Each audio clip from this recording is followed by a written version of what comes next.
QC Morning producer Brian Stephenson is on a train this morning heading to the fair. Good morning to you, Brian. You're on the move. Good. That's right. Woot, woot. Leaving the station. Train is now leaving the station here in Durham. As I was growing up, I've realized that my mind was like a camera. He made 2 passes over his family home, dipping his wings. But on the 3rd pass, something went wrong, and the plane crashed into the lake. I asked him straight up if he knew Jesus, and he said yeah, and I was very relieved because I didn't think he was going to make it out either. It would be 5 more hours before Scott would be off the mountain. You can only go so fast through the woods. Gotta say, I like it. 7 turns. My face says it all, doesn't it? It's what we have together. We'll get through this together, no matter what it is. No, Memorial Day is a time to remember those who died while serving our country. And this is an amazing story. Stay right here. Brian Stephenson has this tragic story. It's 2 soldiers who died when their plane crashed into Baden Lake nearly 76 years ago. Watch. Baden Lake is beautiful, surrounded by the Uwharrie Mountains, a nice place to relax and maybe get your hook wet. It was just as beautiful on June 8, 1944. I was standing on the porch and that plane flew over. And of course, I didn't know who he was or what he was doing at that time. He was 2nd Lieutenant Charles McDaniel and his co-pilot Ensign John Withrow. They were flying a B-25 bomber. My 3rd grade teacher told me about, she was actually teaching at the time, and she told about the plane circling the town, going down by the school and up by the lake, and down by the school and up by the lake. Inside Loafers and Legends Club in Baden, the story of June 8, 1944 is on prominent display. It has been a fascination of owner Kurt Dorsey since he was a little boy. They knew each other their whole lives and were sweethearts growing up. Charles McDaniel and Mary Hill were married here at the Palmerville Baptist Church.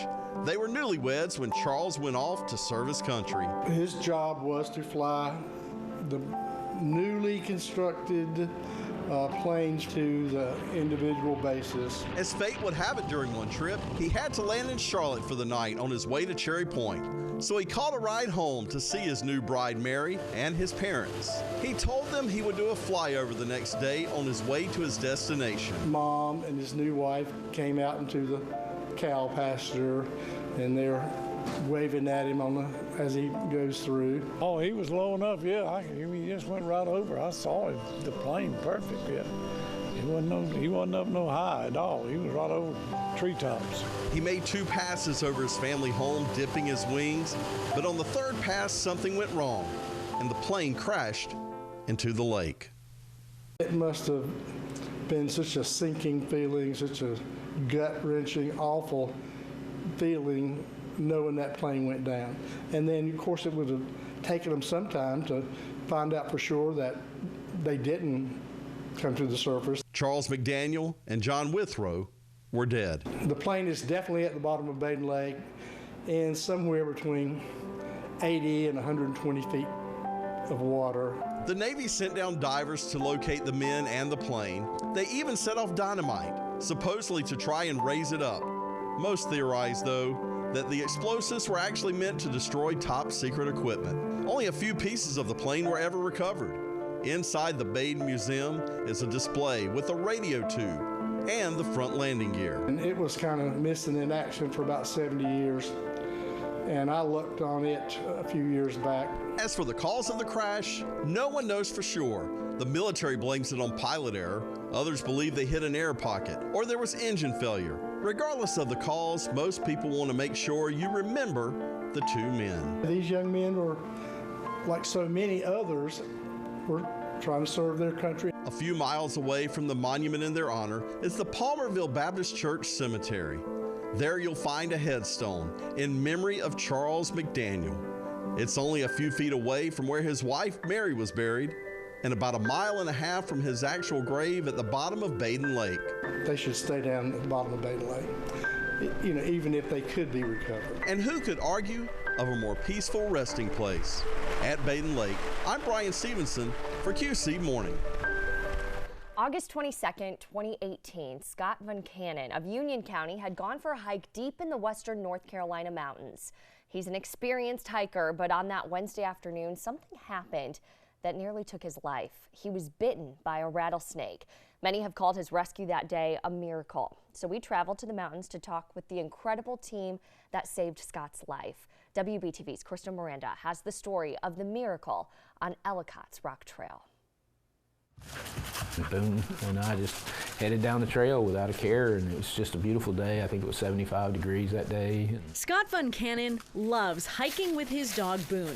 He was 4 miles into the woods that day, around 1 in the afternoon. He stopped for a break to look at the beautiful Chattooga River that was further down the trail.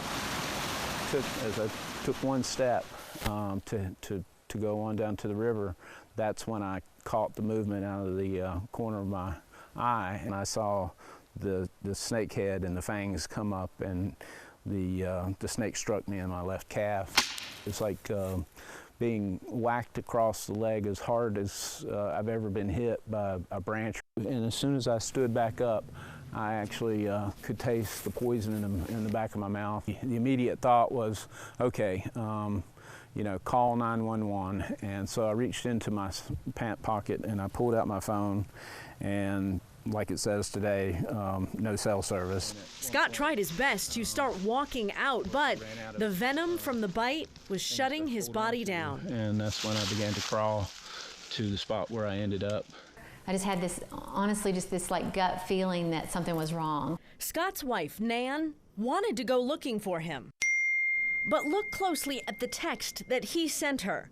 The name of the trail that he texted he was hiking didn't exist in that area.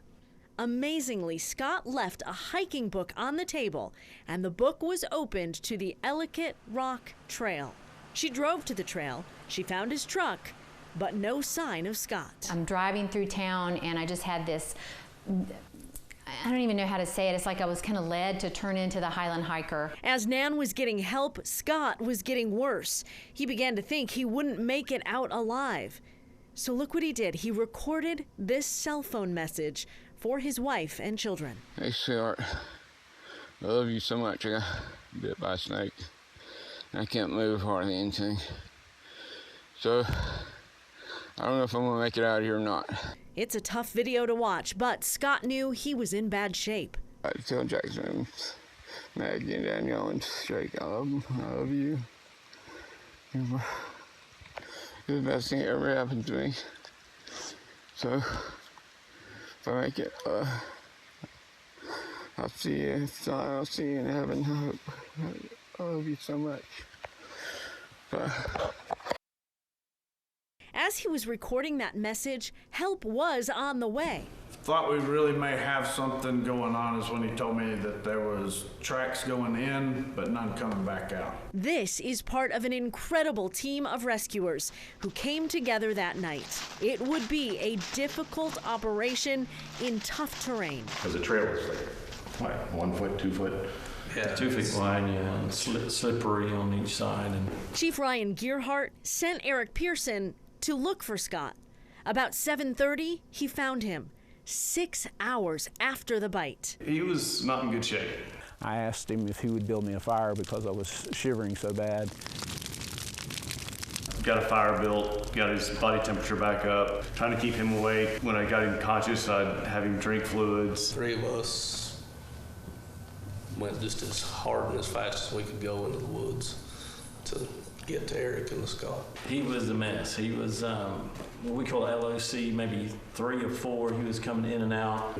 You know, I said a lot of prayers on that call. I thought he was going to die when we were out there.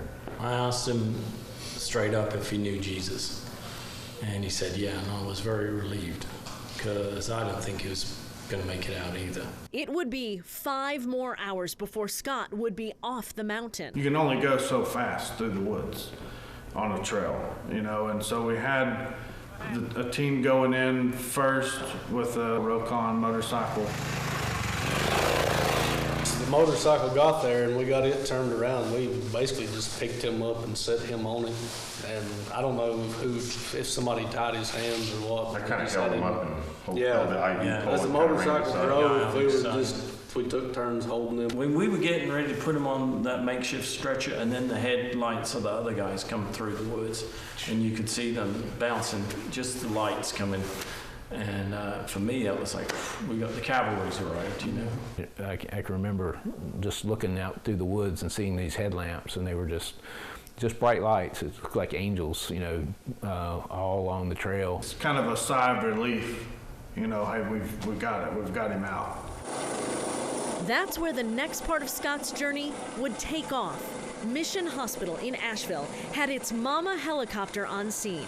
Mama stands for Mountain Area Medical Airlift. Yeah, we gave him a fast ride, and we did things to try to give him fluids and get his pressure up, but if they hadn't got him to us, we couldn't have done any of that. Finally, 12 hours after the snake bite, Scott was wheeled into a trauma room at Mission Hospital. The next few hours and days were touch and go. Without rapid intervention, it was questionable whether or not he was going to survive. Even though we did some set station here in the trauma bay, his critical phase lasted for days. Scott had a long road ahead, but miraculously, he made a full recovery. I think God put them all there at the right time and, you know, at the right place. This experience has created a permanent bond between Scott and everyone who had a hand in his rescue and recovery. Makes you thank God for, you know, what he's given you to do in life, you know, and just thanking him for answering our prayers to get him out of there. So. Yeah, I sent Scott around town with his wife and his dog, and it just makes me smile. Well, after 83 years of life and 50 years as an artist, the brushes are still moving fast in Bob Timberlake's studio. The artist from North Carolina paints and designs furniture, and he's been honored by presidents and governors for work that hangs in so many people's homes. 2020 marks 5 decades of doing what he loves, and our Brian Stephenson got him to sit down just long enough to do a little reflecting. As I was growing up, I've realized that my mind was like a camera. My brain was, I was watching trees. I was watching how different trees looked. I was watching how jonquils grow in the spring and how they come up and how they droop. Bob Timberlake has spent a lifetime trying to develop the pictures in his mind. I was making up my own world all my life, even when I was very tiny. The first glimpse the rest of the world got into the talent he possessed was in high school. I won my first national artistic award in 1952 for a Pennsylvania Dutch diary chest I painted and built in shop class in high school. I was 15 years old when I won the award. I won $100 and a trip to Dearborn, Michigan. That award from, of all people, Ford Motor Company would foreshadow a major chapter down the road in Bob's life.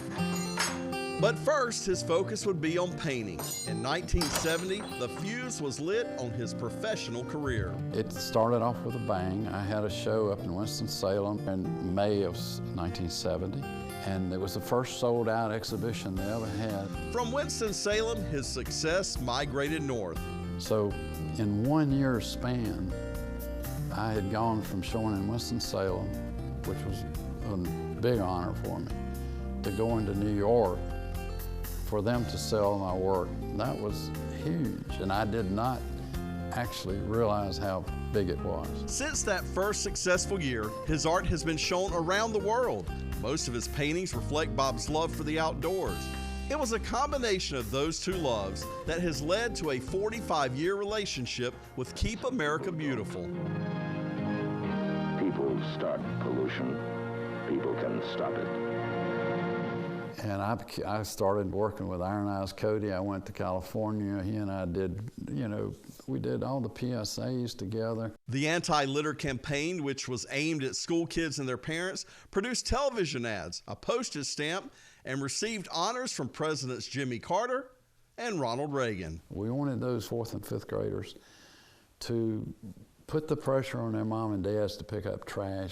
And it's a real pleasure to see those 4th and 5th graders have grown up, and now it's working. Through the years, Bob has taken his art beyond just painting. Remember that award he won in high school for this chest? I lay awake at night thinking about what that chest meant. A group of folks up in Dearborn, Michigan saw something in this little boy in 1952 that in 1992 would come to fruition, even though he fought it, that would later turn out to be the most successful line of furniture in the history of the world. You heard it right. The Bob Timberlake lines of furniture have surpassed $1 billion in sales. Today, he continues to work on his craft, drawing inspiration from a collection of picturesque buildings, barns, and landscapes that make up his private studio. My studio here, where we are today, has been a launching pad for everything else too, just continuing it on. And that's been a real pleasure. And while you can't come to the private studio, you can see much of his life's work here at the Bob Timberlake Gallery in Lexington. The part museum, part retail shop features his paintings, the postage stamps he's designed, even his newest work, 4 Chimneys. People come into the gallery from all over the world, but especially in North Carolina. It's a real pleasure and it's an honor. And it's an honor that Bob continues to share his talents with all of us. I couldn't live 10 lifetimes and do all the paintings I want to do. In Lexington, I'm Brian Stephenson for QC Morning. Earlier this week, we talked to award-winning singer and songwriter Stephen Curtis Chapman about his new song, Together. Yeah, it's with Brad Paisley, Lauren Elena, and Tasha Cobbs-Leonard. So as we end this show this Friday, we're taking a look at how our community is coming together. Take a look.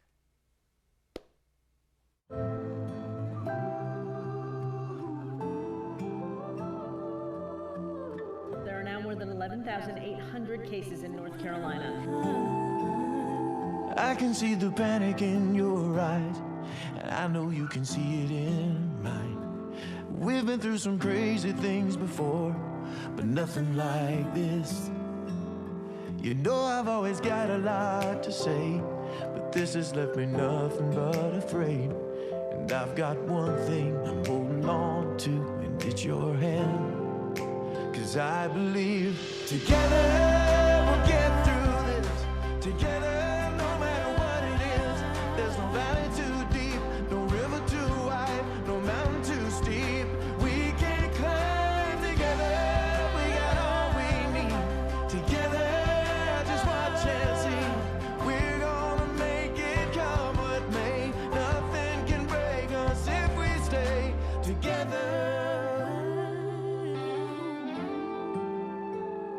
I know it's hard to find an enemy when the sky is too dark to see, and we can't even start to believe we're fighting with each other.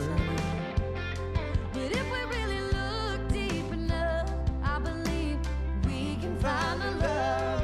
And when this storm is finally past, we'll see that all we have is what we have together.